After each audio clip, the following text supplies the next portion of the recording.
क्या आपके टूथपेस्ट में नमक है?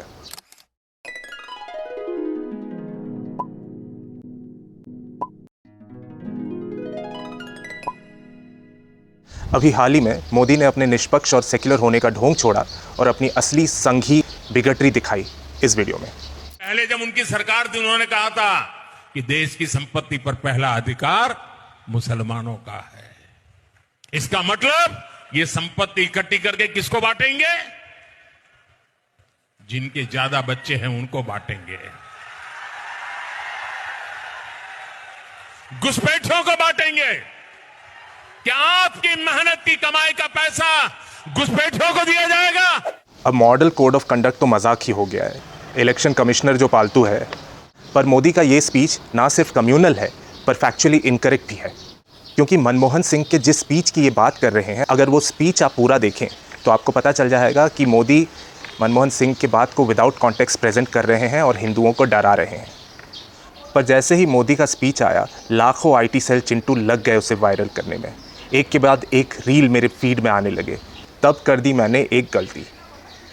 Instead of conceptualising this video, I commented on a couple of these reels. फिर क्या, सारे आईटी सेल चिंटू और गोबर भक्त लग गए कमेंट करने में। घंटों बहस करने के बाद ये समझ में आया कि पॉइंट ये नहीं है कि इन्हें कॉन्टेक्स्ट समझ नहीं आया था, पॉइंट ये है कि इनको कॉन्टेक्स्ट से कोई फ़र्क नहीं पड़ता, क्योंकि हिंदू मुस्लिम वाली सोच ने दीमक की तरह इनके ज़मीर को खोखला कर दिया है। अब ये ना सच सुनना चाहते हैं और ना देखना। मैं मनमोहन सिंह के 2006 के ये स्पीच आपको पढ़ के सुनाता हूँ। I believe our collective priorities are clear: agriculture, irrigation and water resources, health, education, critical investment in rural infrastructure, and the essential public investment needs of general infrastructure, along with programs for the upliftment of SC, STs, other backward classes, minorities, and women and children.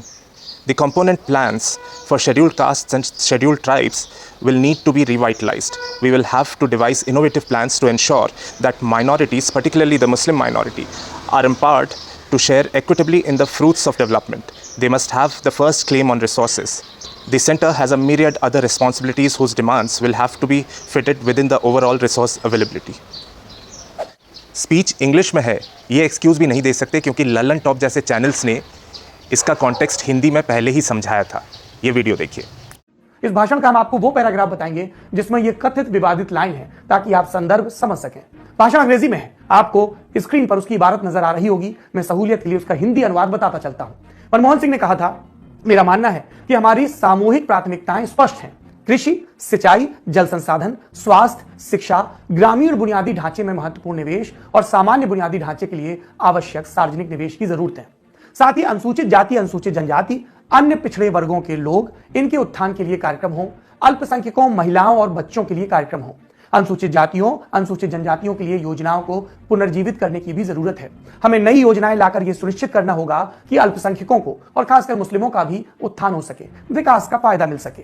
इन सभी का संसाधनों पर पहला हक है। केंद्र के पास बहुत सारी जिम्मेदारियां हैं और ओवरऑल संसाधनों की उपलब्धता में सबकी जरूरतों का समावेश करना होगा। आपने सुना, इस भाषण में कहीं नहीं कहा गया कि देश के संसाधनों पर पहला हक किसी एक समुदाय का है। Doctor Manmohan Singh SC, ST, OBC, महिलाएं, बच्चे और अल्पसंख्यकों, खासकर मुस्लिमों की बात कर रहे थे। कलेक्टिवली कह रहे थे कि ये जो पिछड़े हैं, इनका देश। मनमोहन सिंह सोशल कैपिटल और वेलफेयर स्कीम्स को इक्विटेबली डिस्ट्रीब्यूट करने की बात कर रहे हैं, और इन्होंने मुस्लिम्स का जिक्र किया apart from SC, ST, women, children वगैरह, क्योंकि हिस्टोरिकली ये वो ग्रुप्स हैं जिनके यहाँ सोशल कैपिटल और वेलफेयर की ज़्यादा ज़रूरत रहती है।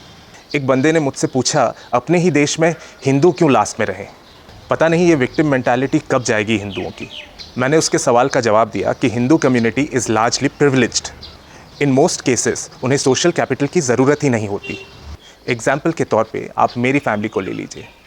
हमारे घर में इंडिपेंडेंस से पहले से ही एजुकेशन रहा है। हम खास अमीर नहीं थे पर प्रिविलेज्ड ज़रूर थे। हमने कभी किसी गवर्नमेंट स्कीम से फ्री राशन नहीं लिया, क्योंकि हमें ज़रूरत ही नहीं पड़ी। ऐसे में अगर मनमोहन सिंह ने बोला कि बैकवर्ड क्लासेस और माइनॉरिटीज़ को रिसोर्सेज में पहला हक मिलना चाहिए, और वो रिसोर्सेज को डिफाइन भी कर रहे हैं, agriculture, water resources, health, education etcetera, तो प्रॉब्लम क्या है? यही हिंदू मुस्लिम करने वाले चिंटू बहस करते हैं कि मुस्लिम कम्युनिटी बैकवर्ड है और अनएडुकेटेड है, पर जहां एक प्राइम मिनिस्टर ने उनको एजुकेशन देके अपलिफ्ट करने की बात करी, इन्हें लग गई मिर्ची। ये कैसी मेंटालिटी है? इसी मेंटालिटी की वजह से आज ऐसे नफरती चाय वाले को हमने पीएम बनाया है, और कुछ ने तो बाप ही बना लिया है। हे प्रभु, हे हरि राम कृष्ण जगन्नाथ प्रेमानंद, ये क्या हुआ?